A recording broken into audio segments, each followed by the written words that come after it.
Okay, we are live. Live on YouTube, live on Facebook. All right, what's good? What's good? What's good? What's good? What's good? It's crazy because I got two cameras on me. Anyways, you know what it is. It's your boy Verdell. It's a Penny for Your Thoughts podcast, and this is episode 9. I literally have not done a podcast episode since October. I've done live streams. I've given reviews on films. I spoke on things. I've done a bunch of TikToks. I'm sorry, I'm in love with TikTok. It's such a funny app. I've tried to get my feet wet with different forms of content, different mediums, but wanted to get back on my podcasting grind. Actually missed it. Part of the reason was I had a lot of people reach out. They wanted to get us on a podcast, but I didn't have a place to record it. Didn't feel comfortable having a bunch of people up in my house. But the original purpose of this podcast was actually to give my 2 cents on things in culture, similar to like people that I'm big fans of, like Charlemagne or Joe Budden, DJ Academics, even Mr. Teleferro. He's not as big, but people like that. Dr. Boyce Watkins. Those people inspire me. And something that I love about Dr. Boyce Watkins is, he literally just sits down in his house, similar to this, at his desk, and just chomps away at the bit and gives his 2 cents on different things that's going on. It don't take a whole lot. He don't have a big production. He usually just got his posters behind him, which I'm gonna get some posters behind me. You know what I'm saying? And he just says how he feels about things. And I gotta stop being so like I want it to be perfect. I want it to be perfect. It's okay to be a perfectionist, but you also can't let that allow you to become stagnant. And I definitely allowed that to make me stagnant. And then also, you have to have a balance between surviving as far as having a job and then also working for your dreams. The true people that get ahead really don't have balance and they just go all in on their dreams. But you also got to be responsible when you become a parent. I just had my second child. So I've been grinding. You know what I'm saying? I got my job. I'm a corrections officer. Been going to work a lot. And the whole deal is, sometimes you can work so hard for your boss that you don't work hard enough for yourself, which is your ultimate boss when you're trying to create a business, build a brand. And, me, I'm trying to build an empire. You know what I'm saying? We empire building out here. So without further ado, all that being said, this is the return of A Penny for Your Thoughts. This is episode 9. I'm finally back, and I hope to do this a lot more regular this year. My goal is at least 2 podcasts a week. It's so much going on. It's a lot of stuff to talk on, a lot of stuff to speak on. I didn't even get to speak on the whole Jesse Smollett thing. I wanted to talk on that. I will talk about, this is something I'm going to talk about. Usually, I'm sorry, this is a little unorganized. Usually, I will have my phone and just read off my notes because I have notes laid out. But it's so much stuff to talk about. I don't even need notes. And I'm using my phone right now to go live on Facebook. So with the whole Tory Lane, Megan Thee Stallion thing. Now, when I first heard about it, I heard actually from Tasha K, who's being sued by Cardi B. I saw on her YouTube, she was the main one saying that it was actually Tory that shot Megan. So when I see that, I was like, oh, this dude is done for. This nigga's done. Now, as the case go on, stuff became more questionable. And one thing I can't stand is somebody being, I understand how victims should be treated. People should care for victims. But I think it's weird to throw a parade about being a victim and then be like celebrated for being a victim. I don't understand that. Like, being a victim is a sad thing, not something to be like celebrated, if that makes sense. And I've seen a lot of that going on with Meg Thee Stallion and Roc Nation, which is behind her. It was like she got every award for being a victim, and that was just the weirdest thing to me. And then how the case is playing out, it's actually a lot of things that came into question. Now you got a witness. First of all, they lost the gun fragments. Then you got a witness saying that it looked like her friend actually shot her. And then Tory's DNA was not found on the gun. No residue, no nothing. It's inconclusive. So now it's like, it don't look like he shot her. It looked like her friend might have did it. And now it's just, the whole case looks easy. But we got to let it play out in court. And the whole thing that I hate is like celebrities try to win over like the court of public opinion instead of actually worrying about court, which can actually do stuff. Like, we can't do nothing. Like, that's something I hate in general. I hate when people, and I'm about to go in on a rant right quick. But I hate when people got issues in their household and then tweet about it like we can do something to change it. That don't make no sense to me. Like if I'm arguing with my brother, why would I put a message on Instagram about him and let everybody in the world know my business, choose sides when I could just go and directly deal with that issue and confront it and then solve it? Like that don't make sense to me. But a lot of people do that nowadays. Like I seen that with G Herbo and his baby mama, and how like she was mad that I guess G Herbo's new baby mama, like her name is Taina, and Ari was mad that how Taina treats Yo Sean, which is Ari and G Herbo's son. I'm sorry, it's confusing. You know, rappers and baby mama.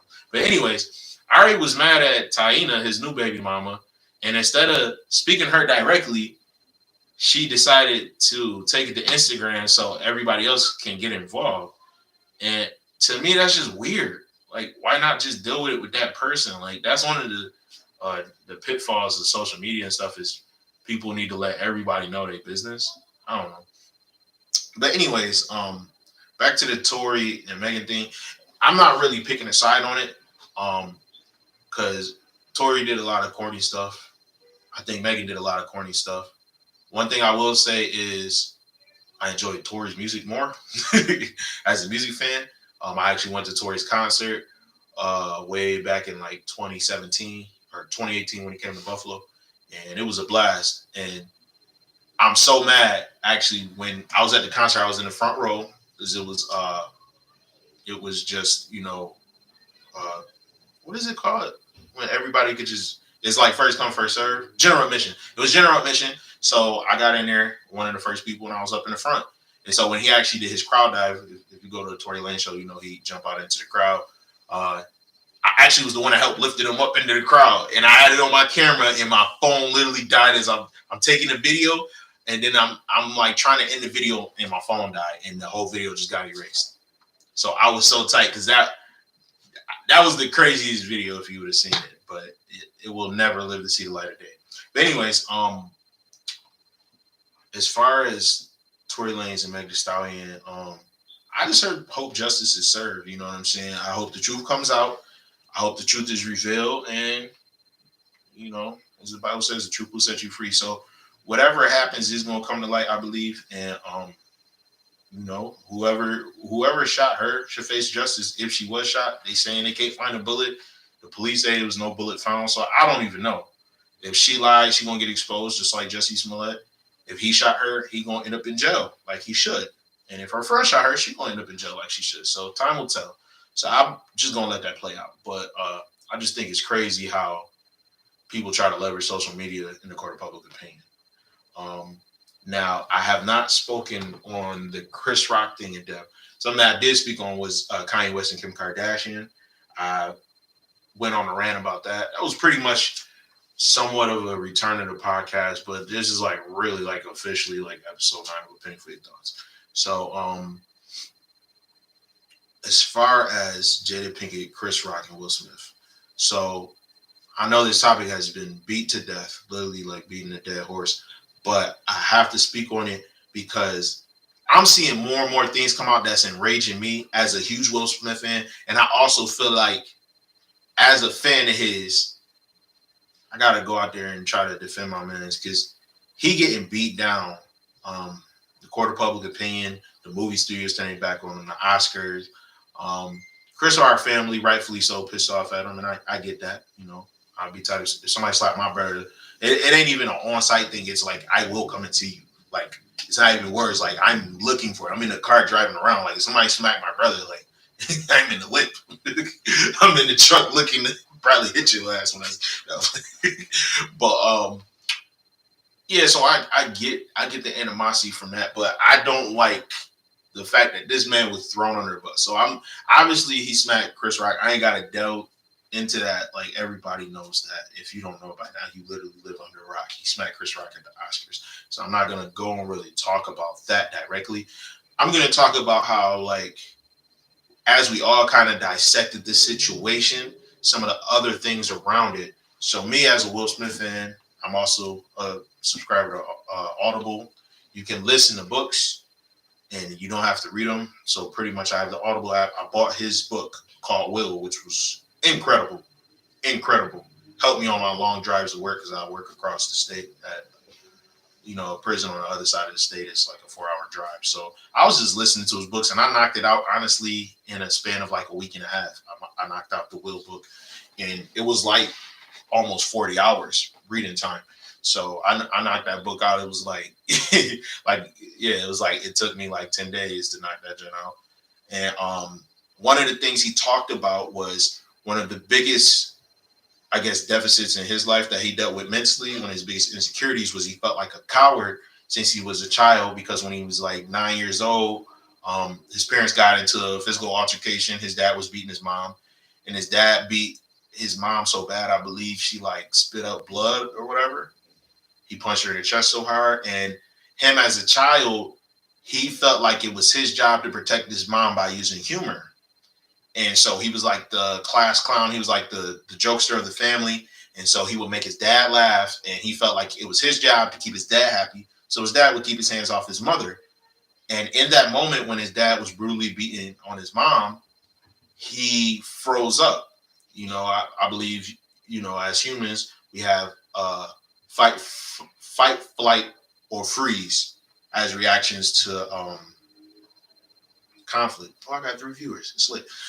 So, anyways, he froze in that moment and didn't know how to react to his dad beating on his mom. And so that haunted him even to this day, as he explained in his book. By the way, guys, I'm talking about Will Smith. Once again, talking about that whole, Oscar slap. So you got to understand, this is one of his biggest mindsets. And so he also said in his book, he felt like if he could become the biggest movie star after becoming an actor on Fresh Prince and doing well with Men in Black, he wanted to become the biggest movie star in Hollywood. He wanted to be the next Sylvester Stallone, the next Arnold Schwartz. So he said if he could become the biggest movie star, he felt like that would solve all his issues and erase all his problems. So he had this superficial dream of, I need to be the biggest star in Hollywood, and that will help me cope with me feeling like a coward since I was a child. And he had multiple things in his life where this came back to haunt him. He had the insecurities of when he started dating Jada. He had the insecurities of when he started dating her, how he wasn't as like tough as Tupac. He was like the nice family rapper that your dad would love for their daughter to date or whatever. Like, he had those insecurities. When he was with his first wife, he was very sick with the fact that they got a divorce, because his whole thing was, I have to protect the women in my life. I have to protect the women in my life. And he ended up getting divorced with his first wife, Cherie. Even when he was in high school, he kind of his family kind of adopted his girlfriend, which was weird. He was only like 15 years old and had this girlfriend, but she cheated on him. And so in return to her cheating on him and breaking his heart, that was like his first heartbreak, he started sleeping with all these women when he became the Fresh Prince, the rapper. And it made him sick to the point where he would throw up after sleeping with these girls, because it's like, I'm not protecting women, I'm taking advantage of them. And people actually made jokes about the fact that he was sleeping with his group. He was sleeping with a lot of his fans and stuff, and sleeping with a lot of girls. And people make jokes about the fact that, like, why after sleeping with a bunch of girls that would make you throw up? Like, why did that make you sick? And it's really sad, because this man was really being vulnerable and opening up about his inner turmoil, his inner demons. And it's like, y'all made a joke out of the fact that, like, his reaction to having sex with a girl as he throws up. And it's like, I feel like with this whole conversation with Chris Rock, everybody's dealing with it on a whatchamacallit level. Excuse me. Everybody's dealing with it on a surface level. Nobody's really going deeper. Like, everybody's treating it in a shallow way.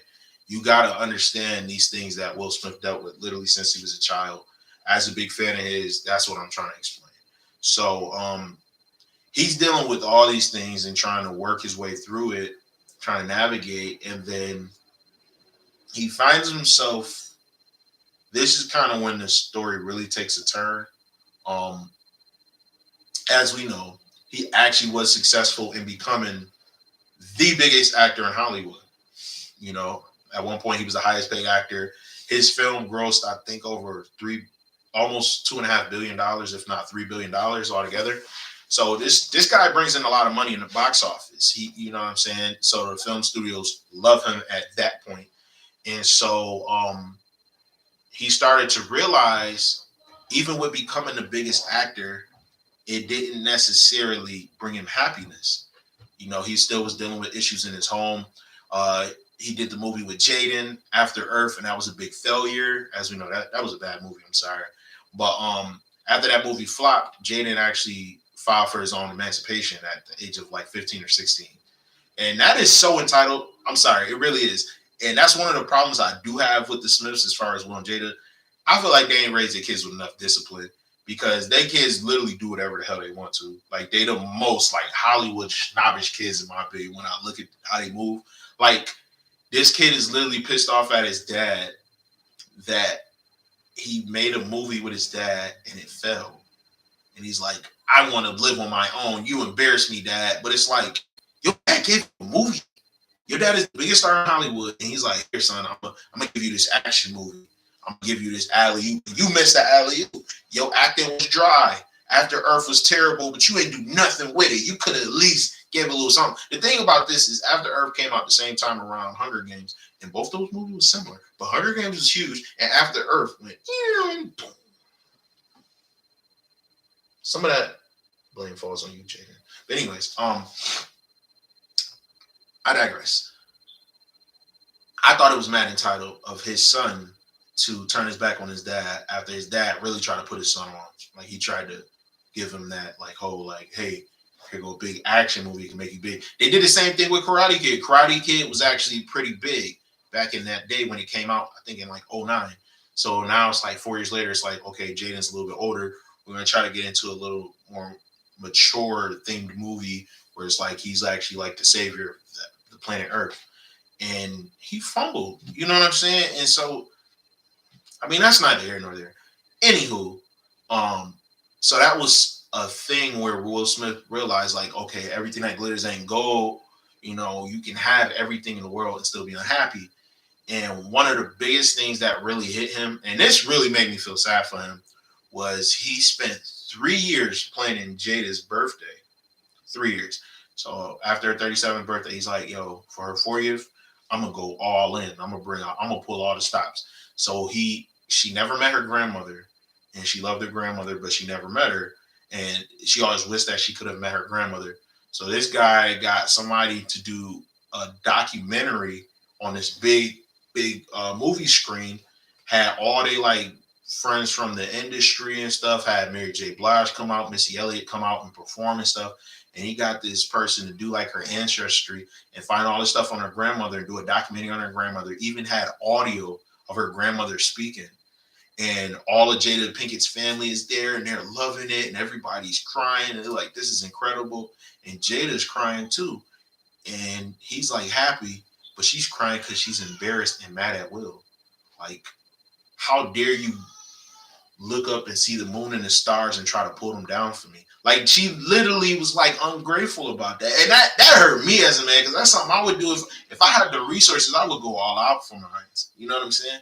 He has the actual resources to go all out for his wife, and it's like he went ham to try to make her happy, and she literally was like, "I'm not satisfied. I'm embarrassed. This is all about your ego.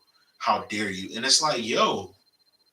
At that point, I'm like, what's the point in trying? And that's what Will Smith hit the wall. So he literally was like, yo, hey, I can't make you happy. I retire from trying to make Jada happy. This is his own words. Because I know a lot of people is like, y'all act like y'all in a relationship. Y'all act like y'all know what's going on. All I know is what Will said and what Jada said. So they said this on a red table. He said this in his book. He said, at that point, I retired from trying to make Jada happy. You know what I'm saying? And I mean, that's kind of heartbreaking to reach that point in your marriage. So from there, if you listen to what they say, that's kind of when they kind of went into the whole open marriage thing. That's when she starts dating August Alsina. He's like, hey, we both are two damaged people. And we think that we should make each other happy. But in all honesty, that's not our job. So I think the job is for you to find what makes you happy. I'm gonna find what makes me happy, and then we come together and we be happy. Now that's a very toxic way to live your marriage if you think about it, because there's no commitment at that point. If I'm making myself happy, now I understand, like, to an extent the premise was kind of right as far as you can't put on anybody else to make you happy. That's true.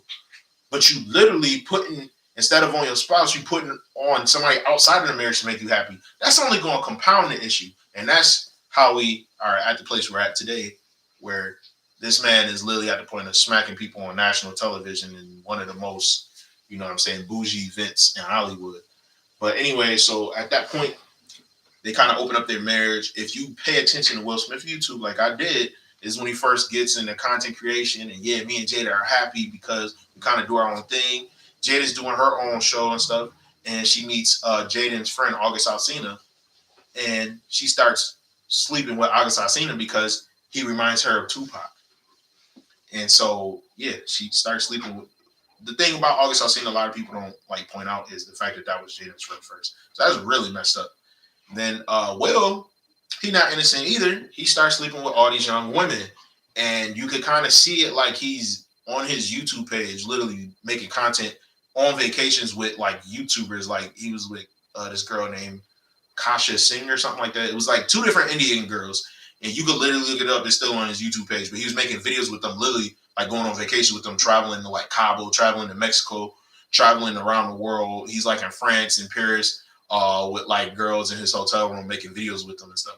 So it was the most weirdest thing, because if you remember the J. Cole bar, I want that Jada and Will love, they were literally black excellence as far as a marriage couple. But that's why you can't put your faith in people, because people will let you down. So you got to stop with making these Hollywood entertainers pinnacle as far as an example for what you want to live your life as, because they just people just like us. So anyways, I'm saying all this so that you can relate this to what went into the slap. You got to understand, this man went through all of these different things. His biggest thing was, my insecurity is I was a coward and didn't protect my mom. So now he's trying to protect Jada. He's married. He also wanted to move away from the idea of himself as a coward, because he in his mind, he thought, if I become the biggest star in Hollywood, I won't be a coward anymore. If I become this guy on screen that's like Mike Lowry, or the guy from Men in Black, where I'm literally saving the world, or I'm the coolest badass cop in Miami, I'm not a coward. And so he lived his life through these different roles, but the real man behind the roles, he still was a damaged, insecure person. And so he dealt with it on the surface pretty much. You know what I'm saying? So he never really solved his issues. He never really found that happiness. Cancel Will and Jada Smith. He never really found his true happiness. And so that's what, and I want y'all to understand, I'm not speaking for Will Smith. This is his own words. You know what I'm saying? This is words from his book. And so he pretty much, in the book, actually didn't even ever find his peace until he took psychedelics and mushrooms and stuff and went to these weird shamans. And I knew that type of peace wasn't going to last long. It literally, in his book, this is how he finds his peace and concludes the book. He says he's a Christian, but he does some dark, magic stuff to try to get over his demons in the end. And that was his big solution to all his problems. And I'm like, yo, that's not going to fix your problems. And I think that might have been why he ended up slapping Chris Rock, because he might have actually opened himself up for a demonic entry. Now, that's a whole nother thing if you understand the spirit realm. But that literally was the solution to all his problems, as far as the issues in his life, his demons since he was a little kid, was, I'm going to take the, it's called a shuka. I'm sorry, I can't remember the herb, but it's like this herb that some people have really bad trips when they take it. It's in South America. If you take this herb, some people had trips where they found themselves literally being tortured in hell. So it starts with an H. It's called Iceuca or something. They talk about it on Joe Rogan. I'm sorry, I'm not gonna be able to think of the herb, but he took these herbs and saw these shaman people and stuff, and that was to him the solution to his issues in his marriage and his life. And it obviously didn't solve nothing. He still has these issues. So I hope that he gets more therapy. But the whole thing was, I want to talk about the dynamic between Will and Jada.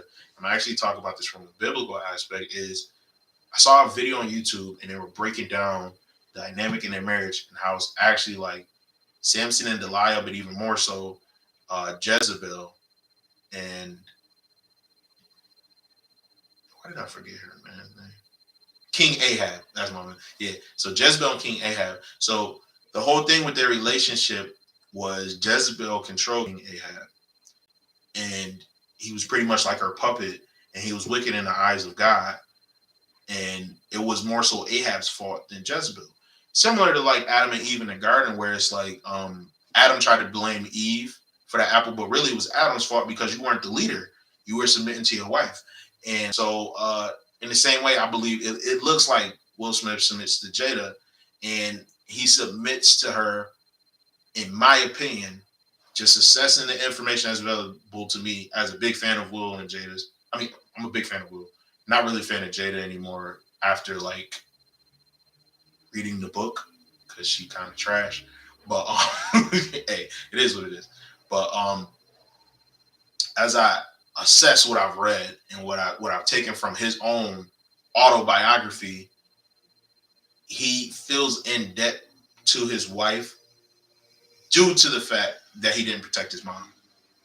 And because of that, like lingering literally since he was a child, he's going to continue to keep doing all these gestures and all these things to try to one day win over his wife. But it seemed like, in all honesty, his wife really don't want him. It's just the fact, and what's sad is this is what I found out on Tasha K as well, because a lot of people mad at Tasha K for how she did Cardi B. But the thing about Tasha K is she get the dirt. You know what I'm saying? Like, I've been watching vloggers for a minute on YouTube doing their thing. That's why I wanted to kind of become one. But the different blogs and stuff, Tasha K actually had information from August Alsina's family. And they was all mad at Jada Pinkett because they like, you used August Alsina. You liked him because he reminded you of Tupac. But then what happened was Will Smith had this resurgence in Hollywood when he became a big star again. It was around the time, like, if you remember, like I just said, with After Earth and stuff, Will Smith's career was kind of dying off. He wasn't really hot no more. And then it was like when Bad Boys 2 came out and Bright on Netflix and stuff, and he started doing his content creating thing, he like came back and it was like Big Willie again. Like he came back. Pause. Pause. But it was like I'm Will Smith again. Like I'm like Mark Lowry. You know what I'm saying? Like I'm the biggest dude in Hollywood. And so he had this resurgence. And what Jada said, this is why she broke things off with August Alsina, was it's better for our brand if we're together instead of me dating you. So I'm kind of gonna have to cut this thing off. And what's wild is like the same thing that August Alsina said was, he said we was like spiritually married, like we didn't get legally married, but we had the spiritual marriage. What's wild is the same thing that she put August Alsina on, and that's why this nigga's still making songs about her. You got to think about how she emasculated August Alsina, because this nigga's still making songs about her. She must got something in her stuff. You know what I'm saying? I ain't gonna go there, but you know what I'm saying? She got that Erykah Badu thing going on, because she kind of messed old boy up. Like he's stuck on her.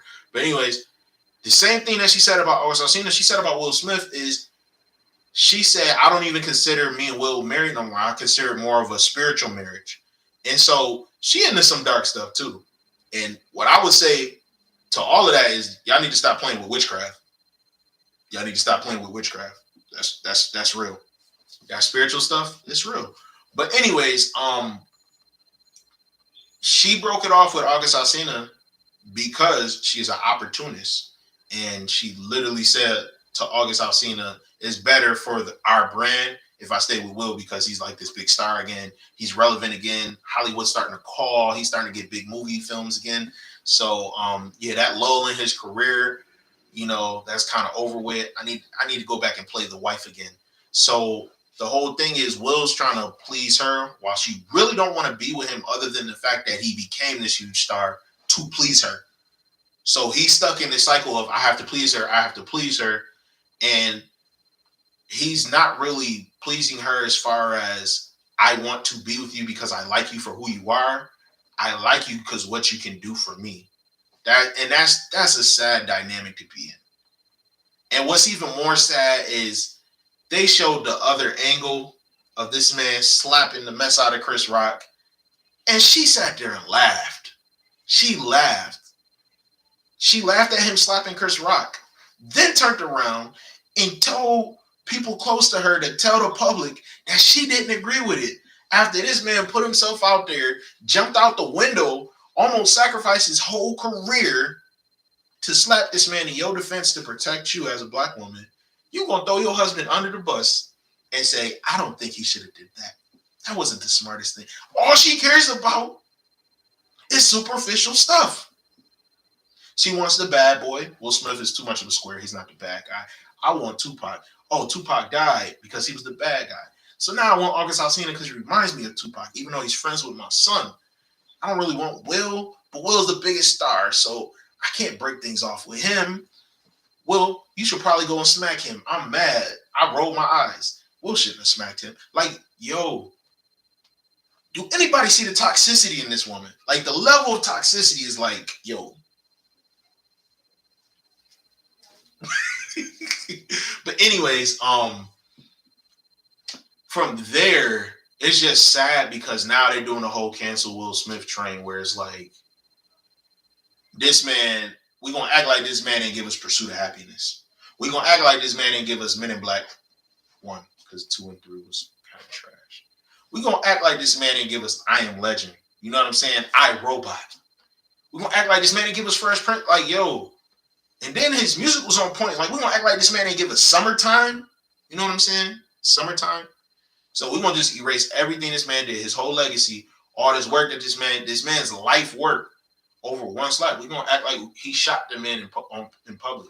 Like, yo, he had a breakdown. He screwed up. He looked like a simp. He went out like a simp. He smacked the man and disrespected him. And it's almost as bad as spitting on somebody. Like, if he was spit on him, it would have been worse. I would understand the fallout. But he didn't even spit on him. He smacked the man. And it was wrong. I'm not trying to justify it, but we're gonna take away everything. He had a biopic in the work. I'm pretty sure his Will book, which was really good. Like, the book was incredible, and I recommend y'all check that out on Audible because the book will really give you the background of how this man is in this mental space right now. The book will show you that everything that glitters ain't gold. Like, this man really does have a lot of messed up issues that he's dealing with. And that's why I really could understand it literally just from his book. This is from his own words. It's not just me jumping to my own conclusion. Is the book that he put out. And so I'm pretty sure the book was thought to be like, because it did so good, it was a bestseller. You know, it was on, the New York's bestsellers. I'm pretty sure it was like, yo, we should shoot a movie to this book. This is a no-brainer. This is like a screenplay. And so they was going to do a Will Smith biopic based off of his own autobiography. And now those got put on hold. He's about to do Bad Boys 4 because, the pandemic is over with. And right before the pandemic, Bad Boys 3 came out and was a hit. It was a huge movie. You know what I'm saying? It really brought Will Smith back. He was about to do a new movie on Netflix because Bright was huge, even though that movie wasn't that great. But a lot of people loved the Bright movie. It had a great reception. It really did bring Will Smith back into like, yo, he's the big action star. And so Netflix was about to do another movie with Will. That everybody pumping the brakes. And originally I was tight about them all pumping the brakes because I was like, yo, all he did was slap him. But actually now I get it. A lot of people are pumping the brakes because the same people that's part of the Academy that's pissed off that he messed up their show are the same people shooting these movies. You get what I'm saying? These film studios and these higher ups in Hollywood, if you mess with them, they gonna little boy you. And so they pretty much sitting them down like, yo, we gotta put you back in your place. Same way they did with Whoopi Goldberg. You know what I'm saying? Because truth is, and I hope this don't sound anti-Semitic, it's really not. It's actually respect and adoration that I have, or not adoration, I don't adore, but I admiration, excuse me, how the Jews built Hollywood. Hollywood belongs to the Jews, in case you don't know.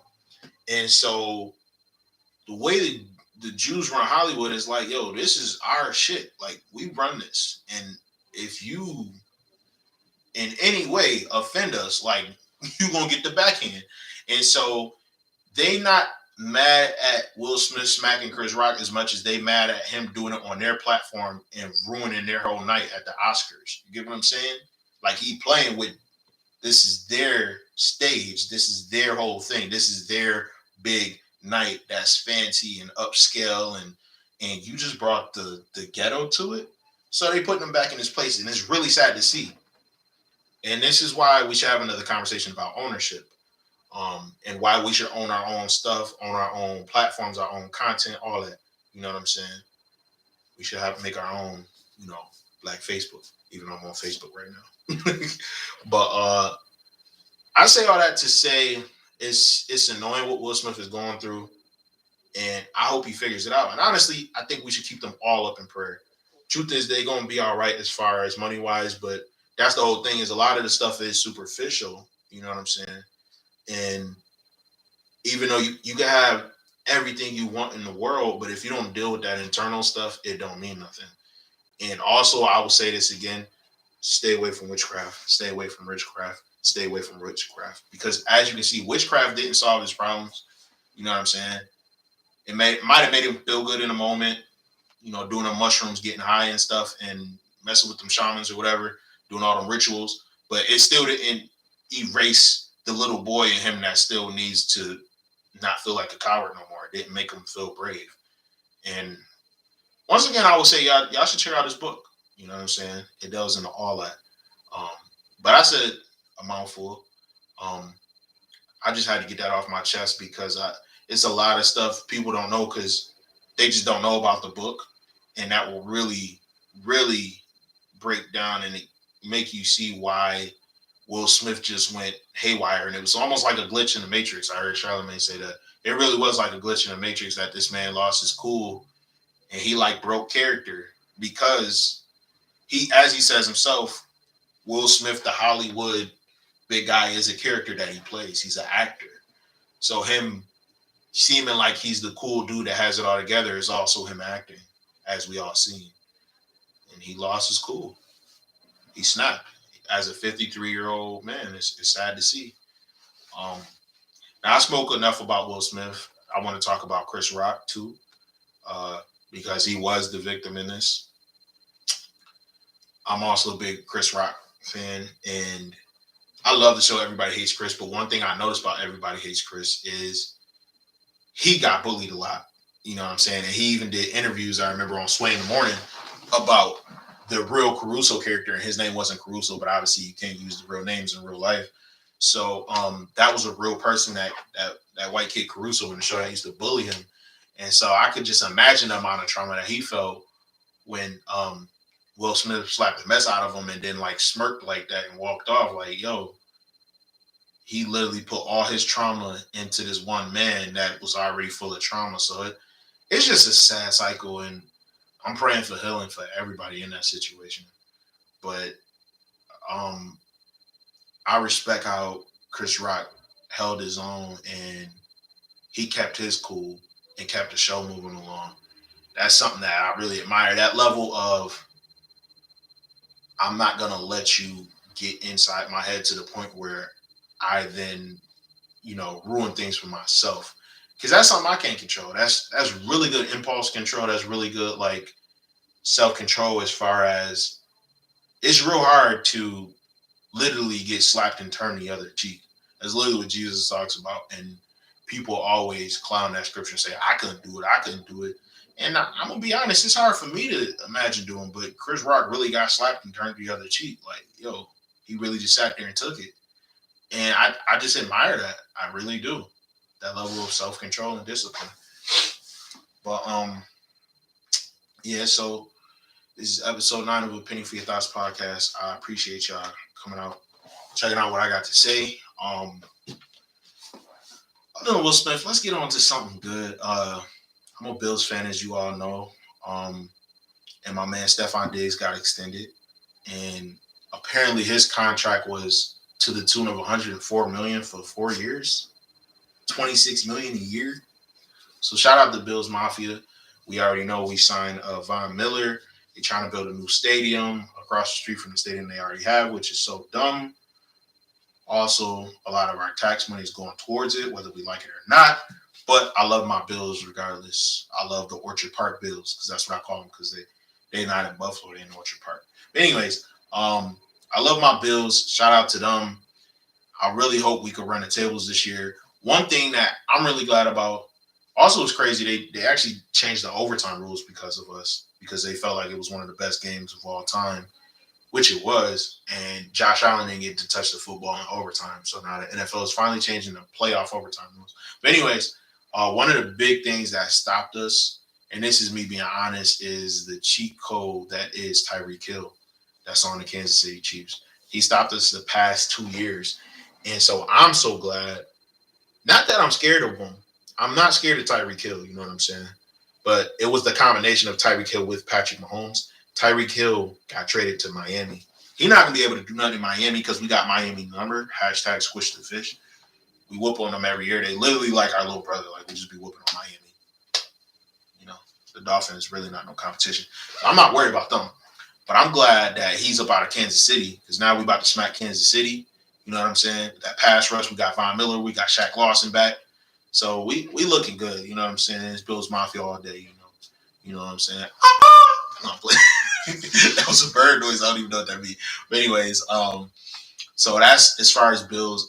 Talking about the Lakers real quick. I don't even know what to say about the Lakers. This was literally a waste of a season. And I feel so bad. Like, people be mad at LeBron James. You know what I'm saying? They mad at LeBron James because they missed in the playoffs. After last year, they got knocked out in the first round. But this man literally averaged about like almost 40 points a game in a triple-double. Like, I get it. He wasn't clutch. But the man is 37 years old. He's almost 40 years old, dropping 40 points tonight. And y'all mad at him because he can't carry a team like he used to do when he was 25 years old. It's the most stupidest thing. They literally coming at him saying, oh, this ends the GOAT conversation. Oh, he couldn't carry his teams to the playoffs. Oh, the Lakers were favored to win the championship this year. This is the biggest upset in history. The man is almost 40 years old. His hairline pushed back to here. The man going ball, got ball spots all over his head. Literally got a cane dribbling up the court. And then dropping buckets on niggas' head. Like, shut up with the LeBron slander. It don't make no sense to me. He's giving boys buckets at almost 40 years old. Jordan, when he was with the Wizards, he couldn't do what LeBron is doing. He had one game when he dropped 50 points, but he was not giving boys the business like this day in and day out, like every night. Like, LeBron really giving boys buckets. He can't help the fact, like, basketball is a team sport. It's not one-on-one. If the NBA was one-on-one, I would understand literally, like, being mad at LeBron because his team ain't going to the playoffs. If LeBron was in his 20s and he wasn't able to lift them the way he used to, like, it's like, dang, why can't LeBron do it no more? The man is almost 40 years old now. That's why he can't do it no more. And the fact that, like, nobody notices that Russell Westbrook is a turnover machine. Nobody noticed that this team can't gel and that Anthony Davis' bones is made out of, like, glass and rubber bands and paper airplanes. Like, he's very fragile. He's been injured the whole year. What can I say? When him and Anthony Davis was healthy, they won a championship. LeBron's first season with the Lakers, he was by himself. They missed the playoffs. His second season with the Lakers, they got Anthony Davis. Anthony Davis stayed healthy. They won the championship. His third season with the Lakers, Anthony Davis was injured the whole time. They got knocked out in the first round because LeBron couldn't carry them. And then this year, the same thing happened. Anthony Davis got hurt again. Like, who expects an almost 40-year-old man to carry a team to win a championship? That's like stupid to me. And it's like he still tried to do it. He failed. He came up short. But that's why he the man in the arena. And that's why I respect that. Look up that quote by Theodore Roosevelt, the man in the arena. It's not about the critic who laughs at the man in the arena, but it's about the man in the arena that's willing to risk it all, who faces mauled with dirt, mud, and sweat, and blood, sweat, and tears. That's why he will be remembered, because he's willing to risk being critiqued by the whole world when he comes up short. Ain't nobody going to remember the critic. They're going to remember the athlete, the person that went for the gusto, the one that went for the trophy. That's why a man is a 4-time champ. So y'all lay off on men's bronze.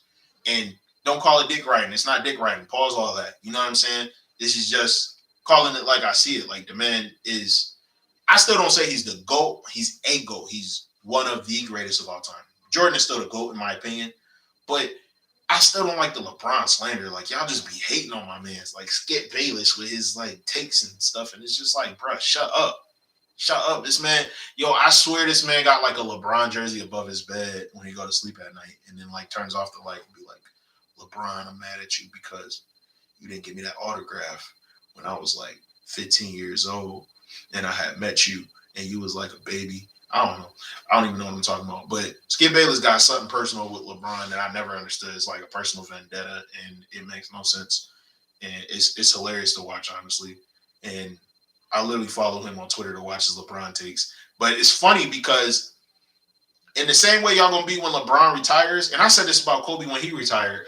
I said people gonna miss hating on Kobe, and God rest his soul. But it's like people gonna miss hating on LeBron, and like Skip Bayless even said this. He said the players are gonna miss LeBron. Like, what are we gonna talk about? What are we gonna break down? Like the fact that they're not going to the playoffs is like we have nothing to talk about. Yeah, it's gonna be like that. It's gonna be dry. ESPN, undisputed. You know what I'm saying? Fox Sports, like y'all ain't gonna have nothing to talk about because now LeBron season is over with, and it's just a glimpse of what's gonna happen when this man retires. Y'all really ain't gonna have nothing to talk about. Y'all need to stop all this hating and appreciate greatness when you see it. Like it's not gonna last for forever. You know what I'm saying? It's just I don't know. I hate people. I hate when people hate on something just because it's too good. It's just like that's too good. I want to see that become a train wreck, and then they get happy when it happens. Like just like with Will Smith. Will Smith had the perfect life, and obviously it wasn't perfect, like I said. But it's like y'all love to see train wrecks. Y'all love to see people fall off. We love the underdog, but then once the underdog actually wins, then we hate the underdog. We hate the once underdog that becomes the winner, that becomes the champion. We hate champions. You know what I'm saying? And that's why we're such a victim society. It goes back to that whole thing I was just saying about Meg Thee Stallion. It's like we love victims, we love underdogs until they achieve. Like, so it's best to just like bask in the victimhood and the I lose and I'm a loser. You know what I'm saying? So, hey. But with that all being said, let me see. I'm at the 47-minute mark. Like I said, I gave y'all a mouthful. I'm gonna get up out of here. It's a penny for your thoughts. I'm gonna be doing this more frequently and speaking on things I want to speak on. You know what I'm saying? I got my little desk set up now. You know what I'm saying? I got my webcam. I got my ring light. We official. You know what I'm saying? And as time goes on, I hope to improve my technology and my setup. But you know what I'm saying? Y'all check your boy out. Peace.